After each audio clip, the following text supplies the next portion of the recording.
pada pertengahan kebaktian kami. Kami serahkan firman-Mu di dalam tangan-Mu. Pecah-pecahkanlah dan berkatilah firman-Mu. Lalu kenyangkanlah jiwa kami dengan sabda-Mu. Karena firman-Mu bukan hanya pedoman, tetapi juga makanan dan terang bagi kami. Sehingga Tuhan Yesus, apa yang kami dapatkan dari sabda-Mu akan menjadikan bekal bagi kehidupan kami. Sehingga kami boleh hidup di dalam kelimpahan, baik secara mental, secara rohani, dan secara materi. Terima kasih Tuhan, terima kasih. Sesuai dengan janji-Mu, Engkau berjanji, 2 atau 3 orang berkumpul karena nama-Mu, Engkau hadir di tengah-tengah kami. Dan kami yakin bersatu hati, di tengah-tengah tempat ini Engkau ada. Dan Engkau menyaksikan kami dan melihat apa yang kami perlukan. Dan kami percaya Engkau akan memberikan berkat kepada kami. Terima kasih Tuhan, haleluya. Berfirmanlah kepada kami ya Tuhan, karena kami mendengar juga adanya. Dalam nama Yesus kami sudah alaskan doa ini. Haleluya. Amin. Silahkan duduk. Masih saya ingin berbicara tentang penghalang-penghalang berkat Tuhan. Sebab banyak anak Tuhan gak dapat berkat Tuhan, terus nyalahkan Tuhan. Allah tidak pernah berbuat salah. God can do no wrong.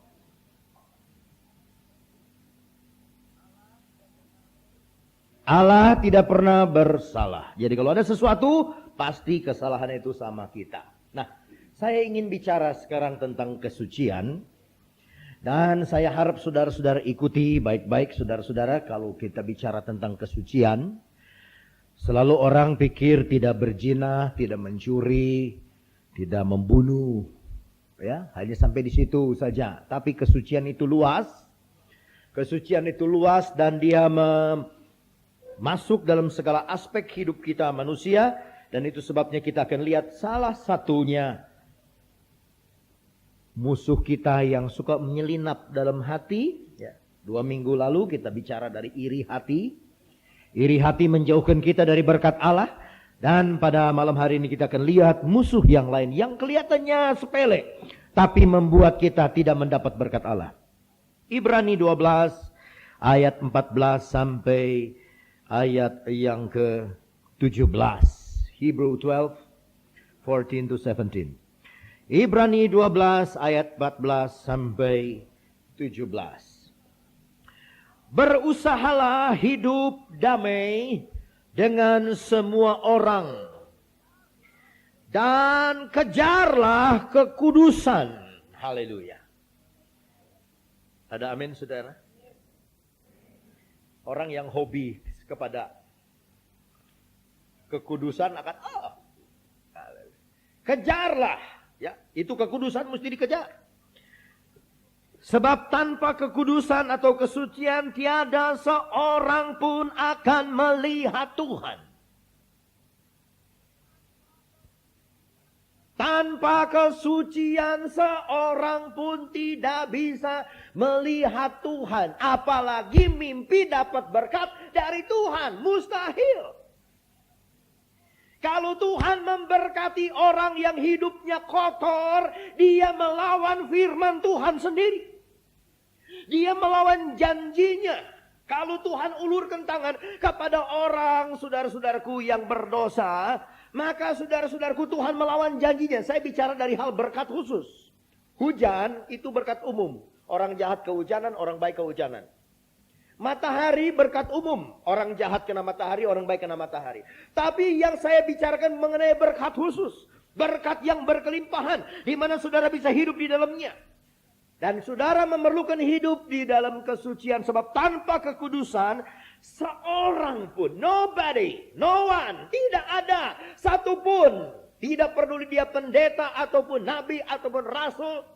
Tidak ada seorang pun.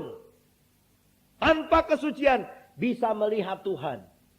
Biar saudara nyanyi Yesus disanjung 1000 kali. Biar saudara nyanyi suci, suci, suci 1000 kali. Tapi hidup kita tidak suci. Lihat Tuhan aja gak bisa. Apalagi dapat berkatnya. Lihat aja, nengok, nengok. Umpamanya saudara sudah sampai pintu itu umpamanya ini ditolak. Gak bisa tanpa kesucian, gak bisa masuk surga. Sudah bilang aja, saya mau nengok aja surga kayak apa. Gak boleh. Tanpa kesucian gak boleh. Sedikit ngintip aja. Pip, pip, pip, ngintip. aja. Piping, ngintip aja. Nggak boleh, nggak bisa. Tidak bisa kita melihat Tuhan tanpa kesucian. Aminnya nggak ada lagi. Haleluya. Ada amin saudara-saudara? Firman Tuhan tuh mesti komplit. Jangan hanya mau berkatnya aja ya. Makannya tuh kalau tiap hari kita makan sayur asam aja kembung saudara. Mesti kadang-kadang kita makan beef steak, kita makan apa gitu. Puter-puter ya. Jangan nasi goreng terus. Jadi mesti komplit ke sana kemari. Nah, kesucian, kekudusan itu jangan pakai ukuran kita. Tapi ukurannya Tuhan. Mungkin saya lebih baik dari saudara. Tapi saya belum tentu sudah sampai kepada ukurannya Tuhan. Mungkin satu ses di sini, satu brur di sana, ukurannya lebih baik dari yang lain. Tapi di hadapan Tuhan saudara belum sampai.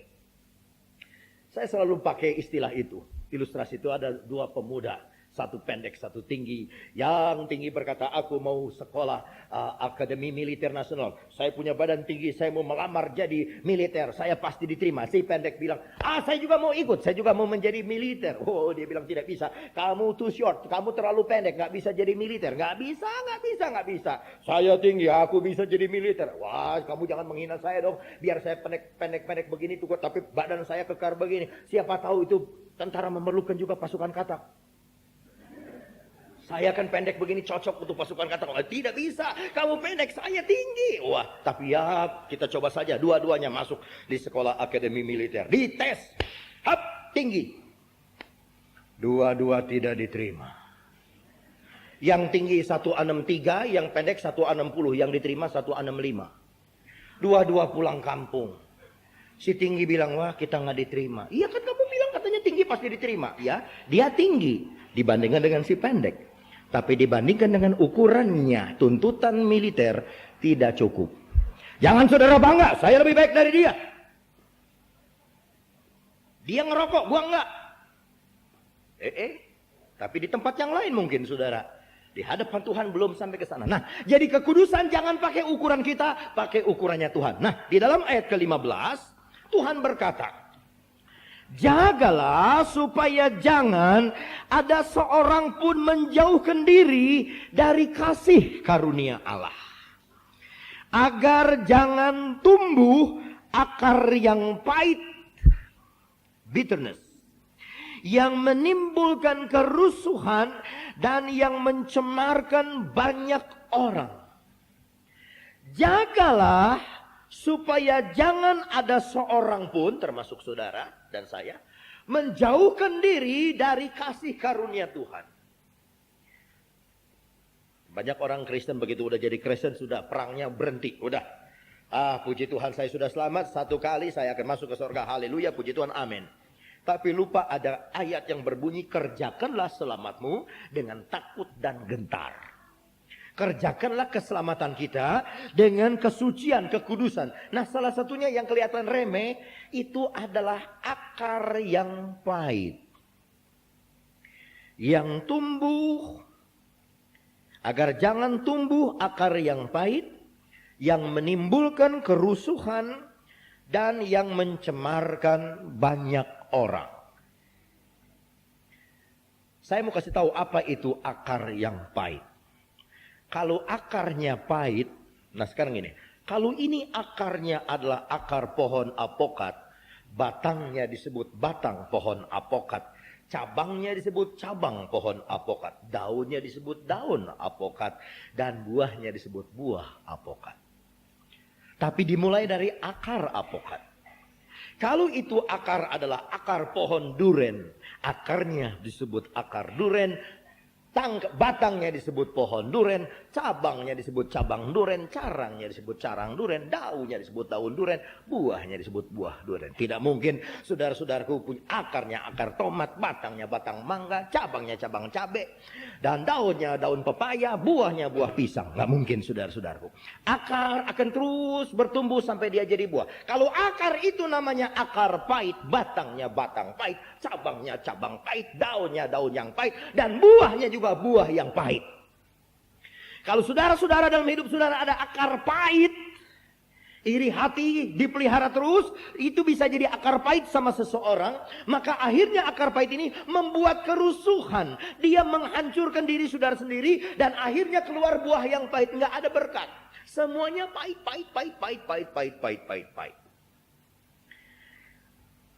Ya, kita buka Wahyu pasal 8. Nanti kita kembali kepada Ibrani 12. Kita buka Wahyu pasal 8. Wahyu pasal 8 kita membaca saudara-saudaraku ayat 10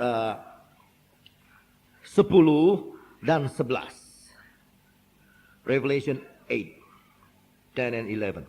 Lalu malaikat yang ketiga meniup sangkakalanya, dan jatuhlah dari langit sebuah bintang besar, menyala-nyala seperti obor. Dan ia menimpa sepertiga dari sungai-sungai dan mata-mata air. Nama bintang itu ialah Absintus atau Absantin. Dan sepertiga dari semua air menjadi Absintus. Dan banyak orang mati karena air itu, sebab sudah menjadi pahit. Absintus ini nama dari Antikristus. Nama lain dari Antikristus. Dia bintang yang besar, menyala-nyala, tetapi jatuh, saudara-saudaraku, menimpa sepertiga sungai dan mata air. Bukankah Salomo berkata, hatimu ini mesti dijaga, sebab dari hati ini keluar mata air. Keluar mata air sampai kepada hidup yang kekal. Yohanes 7 ayat 37 sampai 39, Yesus berkata, barang siapa yang haus, hendaklah dia datang kepadaku lalu minum, sebab dari dalamnya akan mengalir beberapa mata air yang hidup sampai kepada hidup yang kekal. Yohanes 4 ayat 14, Yesus berkata kepada perempuan Samaria, jikalau engkau minum air yang aku berikan kepadamu, maka dari dalammu akan keluar pancaran air. Nah sekarang Absintus ini, Antikris ini jatuh ke mata air, jatuh kepada sungai. Ini sungai apa? Bukan sungai Citarum, Citanduy, bukan saudaraku. Tapi sungai yang ada di dalam hati kita. Dia mau jatuhkan dirinya dan mau ajak orang-orang Kristen menjadi pengikutnya, menjadi pahit. Asalnya air hidup, firman Allah, terus air yang pahit. Sebab ada Antikristus, dia jadi pahit. Kalau sudah pahit, sungainya udah pahit, sumbernya udah pahit, semuanya jadi pahit. Dan waktu saudara pahit, tidak ada satupun yang saudara bisa dapat daripada Tuhan. Pahit. Pahit. Kita buka kembali Ibrani 12. Kembali kepada Ibrani 12. Orang Kristen yang pahit, dia calon-calon pengikut Antikristus.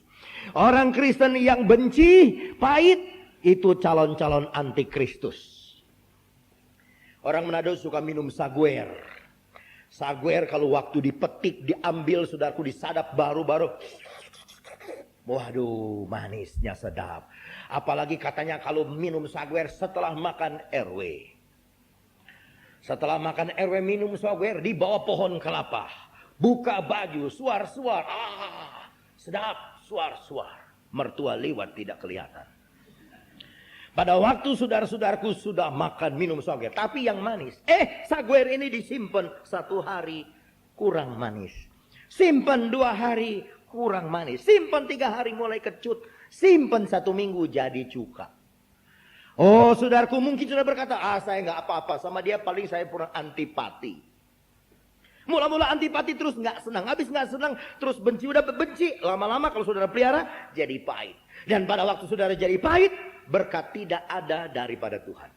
Berkat tidak ada. Nengok Tuhan aja nggak bisa, apalagi berkat. Melihat Tuhan aja nggak bisa, apalagi berkat. Tidak ada lagi berkat.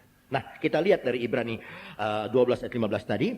Agar jangan tumbuh akar yang pahit yang menimbulkan kerusuhan dan yang mencemarkan banyak orang. Jangan ada orang yang menjadi cabul atau yang mempunyai nafsu yang rendah seperti Esau yang menjual hak kesulungannya untuk sepiring makanan.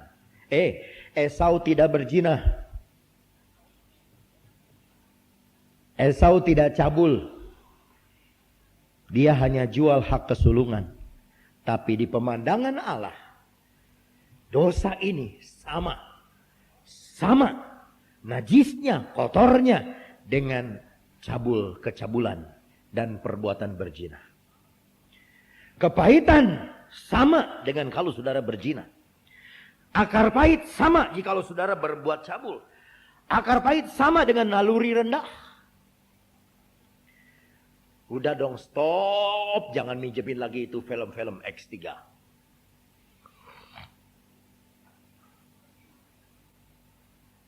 Masih ada yang suka lihat-lihat film X3, X2, X1, X7. X7 mah enggak, itu mah post vessel. Di Amerika sudah 4X. Stop. Sebab itu kalau saudara tetap pelihara, nanti akan timbul kepahitan. Sebab sama harganya. Kepahitan sama air hidup, tidak mau lagi minum air hidup, hanya pahit dan cabul dan kotor, terus berkedak seperti Saul. Ada firman Allah dijual, telepon berdering, satu diangkat. Halo, kita ke persekutuan yuk.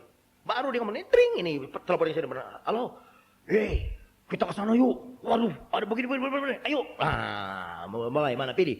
Tuhan atau si Tuan? Rasul Paulus atau Tante Pauline? Bingung saudara-saudaraku, mulai pikir ini siapa ini? Wah, akhirnya saudaraku, firman Allah dilupakan dan dia datang ikut sama itu rekreasi. Nah, inilah saudaraku kesalahan, menjual hak kesulungan, menjual hak untuk kita datang di dalam kebaktian. Nah, saya datang dari Cianjur, diundang datang ke sini. Ya, saya datang, kalau saudara sampai nggak datang, ampun. Saya yang 120 km datang. Saudara yang dari Klender masa nggak berani datang. Puji Tuhan, haleluya. Jadi saudara-saudaraku, hati-hati dengan cabul berkendak. Masih. Kita baca terus. Janganlah ada orang yang menjadi cabul seperti Esau, menjual hak kesulungannya untuk sepiring makanan. Sebab kamu tahu bahwa kemudian ketika ia hendak menerima berkat itu, berkat.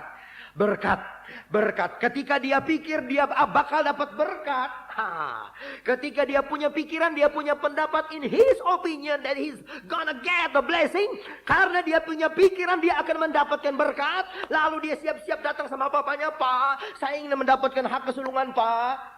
Ditolak. Kenapa? Akar pahit. Kenapa? Percabulan. Kenapa? Menjual hak kesulungan. Kenapa? Akar pahit. Sebab di dalam pikiran dia, wah, aku akan dapat berkat. Hak kesulungan, aku Esau lahir duluan. Saudara ingat dua Selasa yang lalu saya khotbah mengenai Kain, lahir duluan. Saul, raja yang duluan, anak yang sulung duluan. Nah, ini sekali lagi. Gua dapat hak kesulungan. Ditolak. Lalu katanya, sebab ia tidak beroleh kesempatan untuk memperbaiki kesalahannya, sekalipun ia mencarinya dengan mencucurkan air mata. Banyak orang Kristen udah sembahyang, udah nangis, nggak dapat berkat. Kenapa? Sebab ada kepahitan, ada benci sama satu orang, ada dendam kepada satu orang, ada kesal sama satu orang. Berkatnya tidak dapat. Sebab apa? Di dalam hatinya sedikit ada benci. Aduh, kesel. Dia bisa senyum kepada sana. Dia senyum ke sana. Tapi sama itu, aduh, ya, bencinya. Gua nggak mau lagi jabat tangan sama dia. Gua nggak bakalan. Gua ingat dia tahun 45, gua digedor-gedorin di tiang listrik kepala gua. Gua masih ingat, gua nggak bisa. Wah, tahun 45, saudara-saudaraku, persoalan tahun 45 masih ada sampai sekarang. Ya, ditanya, kok mau kemana? Tidak dijawab. Ci, mau kemana? Tidak dijawab. Pas ada yang tanya lagi, kok mau kemana? Dia nggak jawab, padahal mertua yang tanya. Saudara-saudaraku, hati-hati dengan hal demikian. Kepahitan. Kita lihat satu cerita ya. 1 Samuel.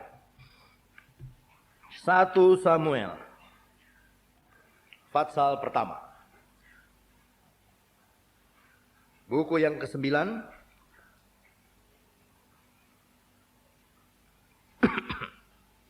1 Samuel.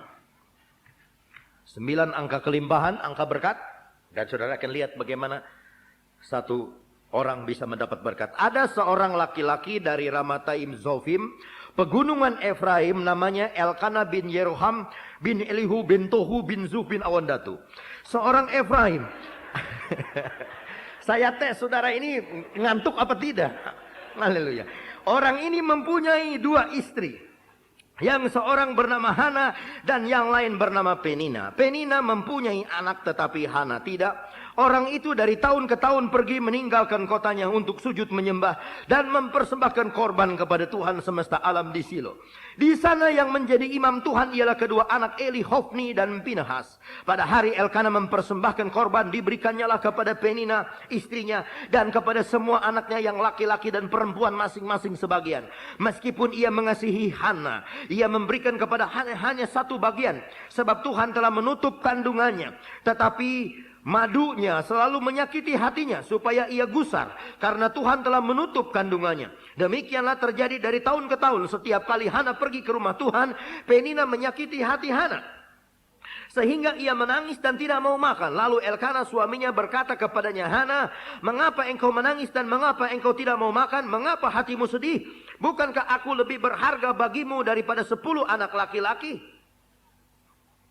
Pada suatu kali setelah mereka habis makan dan minum di Silo, berdirilah Hana, sedang Imam Eli duduk di kursi dekat tiang pintu bait suci Tuhan. Ayat 10. Dan dengan hati pedih, ia berdoa kepada Tuhan sambil menangis terseduh-seduh. Itu Penina, ini salinan Indonesia kurang baik, bukan istri. Penina adalah madu, gundik. Ini zaman Taurat, zaman dulu. Hana mandul. Dan karena Hana mandul, Elkana ambil gundiknya. Jangan pakai cerita ini untuk saudara membenarkan perbuatan saudara. Elkana juga punya gundik, gua juga. Jangan saudara-saudara.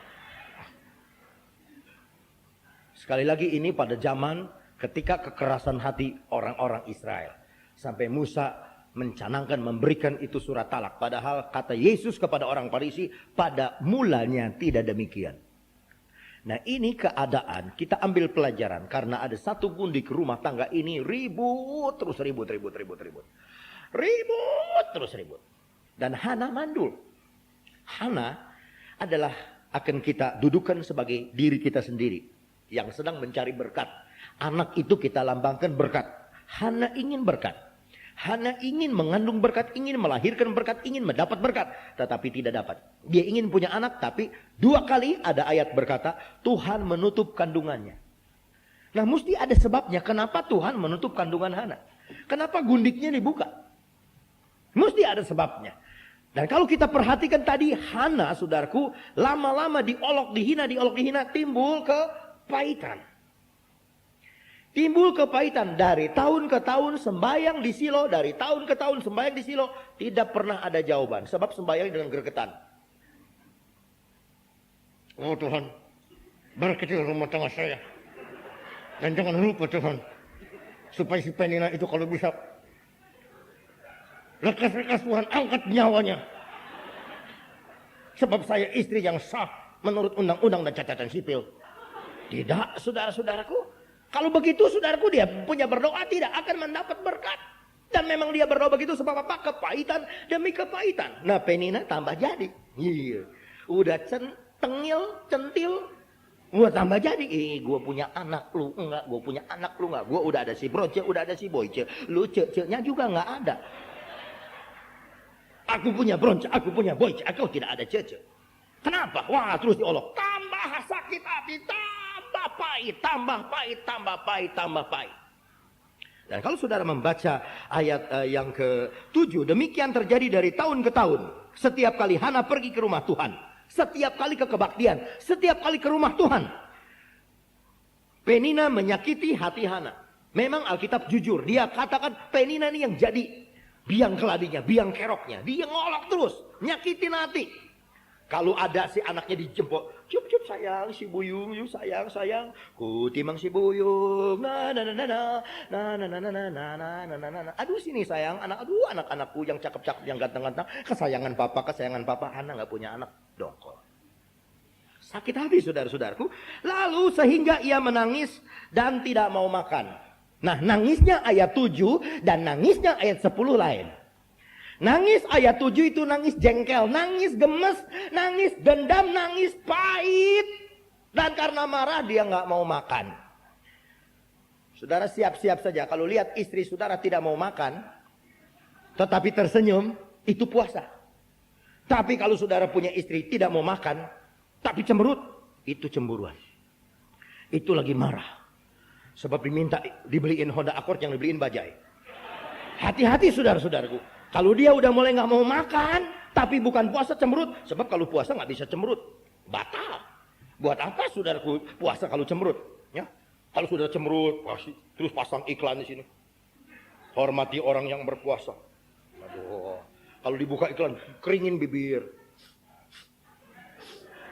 Kenapa ya? Kenapa ya? Puasa. Waduh, udah hari yang kedua nih puasa. Saudara-saudaraku tidak akan dapat berkat. Nah, si Hana ini mulai nangis sama suaminya. Wah, tersuruh-suruh. Ceraiin. Nah, pulangin gua ke kampung. Umpamanya nangis tersuruh-suruh ngadat. Sebab kepahitan. Apa Tuhan buka kandungannya? Tidak. Dari tahun ke tahun kebaktian, berkat nggak dapat. Jangan kita jadi Kristen kayak gitu. Tiap tahun ke kebaktian, tapi berkat nggak dapat. Udah nggak tahu berapa puluh kali pendeta tumpangin tangan, berkat nggak dapat. Ada sama seperti satu encim. Dia percaya orang luar negeri, orang kulit putih bisa memberikan berkat sama dia. Dia didoakan. Yang doakan bukan orang luar negeri, orang dalam negeri. Baunya lain. Dia lihat, ya dalam negeri. Tangannya dipindahin aja ke tangan orang lain. Sebab dia kira dia akan dapat berkat, saudara-saudaraku, dia akan dapat berkat dari orang luar negeri. Tidak. Kalau ada kepahitan, biar orang yang tumpangi tangan, orang yang hidungnya mancung, kulitnya putih, kalau minum 7up, belum minum sudah basah hidungnya, saudara-saudaraku. Tetapi kalau ada kepahitan, kita tidak akan dapat berkat. Udah nonggeng, udah nangis, mewek, terseduh-seduh. Hana nih. Tuhan. Dan puji Tuhan. Sampai sekarang saya belum pernah dengar ada satu orang Kristen perempuan nama baptisnya Penina. Nggak ada. Cuman ini aja satu nih, Penina. Dia pakai F. Tapi Penina nggak ada. Sebab itu saudara-saudaraku, tukang nolok sama si Hana dan sebagainya. Apa yang terjadi? Terus bertahun-tahun. Pahit. Tapi akhirnya ada berkat. Ayat ke-8. Lalu Elkana suaminya berkata kepadanya, Hana, mengapa engkau menangis dan mengapa engkau tidak mau makan? Mengapa hatimu sedih? Bukankah aku lebih berharga bagimu daripada 10 anak laki-laki?